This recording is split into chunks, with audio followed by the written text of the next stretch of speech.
One of the cool things about Muscle Car of the Week is that the online versions allow people to leave comments about the cars that they've seen on the show. And when we get a chance, we like to take a couple minutes to respond to some of the comments, maybe answer questions or clarify things about the cars or episodes of Muscle Car of the Week. So this week, we're taking a minute to address a kind of a common theme of some of the comments that we've been getting on some of the cars featured. And the theme of the comment is that, hey, we watched the show, we like the show, we really like this particular car, but we noticed that it might be smoking out of the tailpipe, or it's dripping coolant, or it's got some kind of issue with it, and we thought that these are all, like perfect cars. Well, the reality is the Brothers Collection is full of cars. As you can tell, we've done well over 170 episodes at this point. And each one of these cars has a slightly different story. Some of them are perfectly original, correct, as we say, unmolested cars that they're just old cars. Others have gone through partial restorations or have been maintained over the years. And still other cars have gone through complete restorations and are essentially brand new. And sometimes we see situations where a car might have been perfectly restored from an appearance standpoint, but never driven. And part of the fun of doing Muscle Car of the Week is we drive the cars. So a lot of times we're subjecting these cars to driving around the building and doing a little burnout here and there, and the car might not have been set up to do that kind of stuff yet. So recently we showed a red 1967 Coronet RT with a 426 Hemi, and some sharp viewers noted that it was dumping some coolant out from the radiator. And I think the story there is that this car had had a fresh coolant fill, but it really hadn't gotten warm yet. And if the car gets hot, sometimes it'll burp coolant out, and a lot of these cars never had an overfill canister, so they would end up leaking coolant. And it's not the greatest thing for us to be able to, to show a car that's leaking, but sometimes those shots kind of slip in. And I thought it'd be kind of fun to share a couple other behind the scenes elements of some of the cars that might have had a small hiccup here and there. We featured an Indian Fire Red Mustang, and while we were doing some driving footage on that one of the exhaust tips actually decided to come loose. So we had to work around that. Another little behind the scenes insight was the Dodge Daytona Superbird, the B5 blue car. And this thing has a beautiful restoration on it. The car just looks fantastic. But it had two little challenges to shoot around while we were doing our episode. And one is that the brake lights on one side decided to fight us. There was something funky with the connector. We just couldn't get the bulbs to seat. So we didn't show any shots of it with the brake lights on because one side was dark. But another one was that the brand new exhaust system on the car had an internal baffle come loose while we were doing our driving shots. And this happens. It doesn't indicate, necessarily the quality of the restoration or anything, but sometimes the baffles inside a muffler will break loose and they'll flap and they'll make some terrible noise. So we did some driving shots of the car, and if you notice the way we edited the piece, we kind of cut out of the exhaust sound before you could hear that baffle. But boy, did it sound bad. Just listen to this.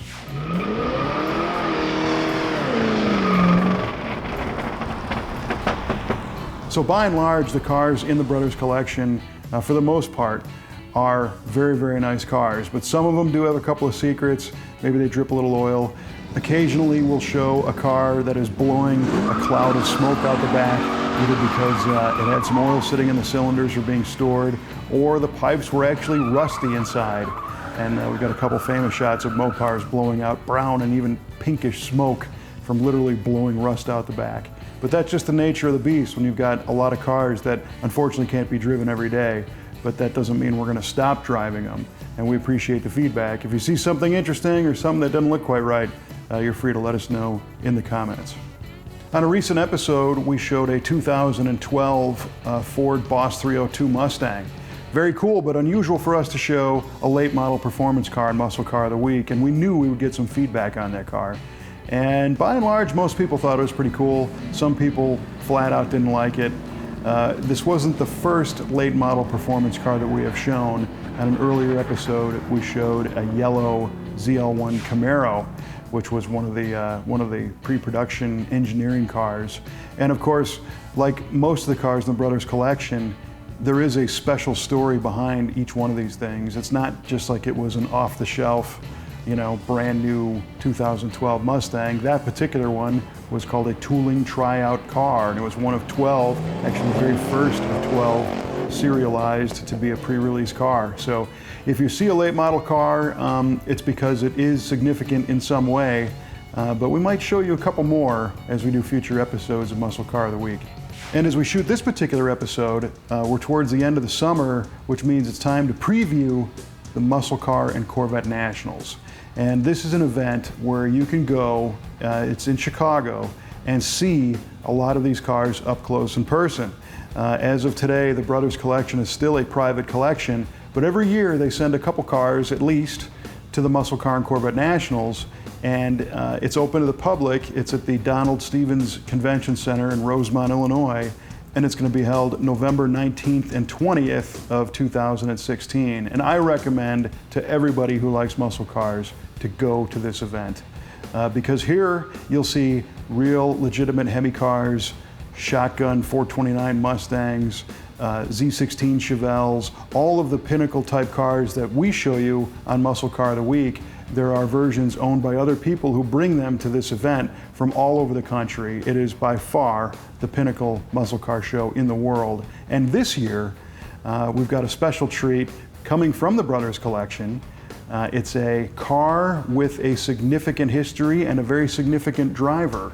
It's a 1969 Ford Torino that was built largely by Ford as a factory-backed race car to compete in the 1969 Pikes Peak Hill Climb event, and it was driven by Bobby Unser. And the car remains today as it was back then. It ended up winning the event, and the car will be on display at the Muscle Car and Corvette Nationals, as will Mr. Unser himself. And we're slated to get an interview with him to have him tell us the story behind this very cool car. But that is one of the many attractions that you can see if you go to the Muscle Car and Corvette Nats. There's a long list of other cool attractions, as there are every year, including a whole display of muscle cars that came from the factory with sunroofs, things you don't see every day. They've got another collection of Shelby cars that'll be on display. They've got a special invitational display of what we call Day 2 cars. And these are cars that are from the late 60s and early 70s and are wearing modifications that occurred back then.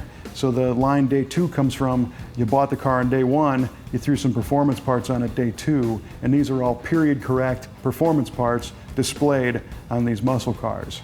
Another display making its return is the very popular Barn Find and Hidden Gem display, and these are cars that are sometimes quite literally just dragged out of a barn, not even washed, but put on display because they are a significant or a very rare muscle car. And it's neat to see them in their well-worn condition. Some of these cars go on to get restored, but the Muscle Car and Corvette Nats makes room for these special cars in a special display. Returning again this year is a display of pure stock drag racers, and these are cars that appear to be factory showroom correct, but run a lot faster than they ever did right off the showroom floor. These guys run these cars hard, and it's neat to see those on display, complete with rubber all over the quarter panels. There's going to be a big block first generation Camaro display, Boss 351 Mustang Invitational. Something for everybody will be on display. So you want to go to their website at MCACN.com and make your arrangements, and we will see you there in November. So as always, we appreciate you taking the time to watch Muscle Car of the Week. We certainly hope you enjoy the show. It's a tremendous honor for us to be able to share these cars from the Brothers collection with muscle car fanatics all over the world. And if you have any comments, feel free to post them underneath the video wherever you see this online. You can also go to our website at musclecaroftheweek.com, and we've got a forum there where you can share your thoughts, and you can sign up for our email newsletter, or of course like our Facebook page, and we share comments there as well. See you next time with another cool car on Muscle Car of the Week.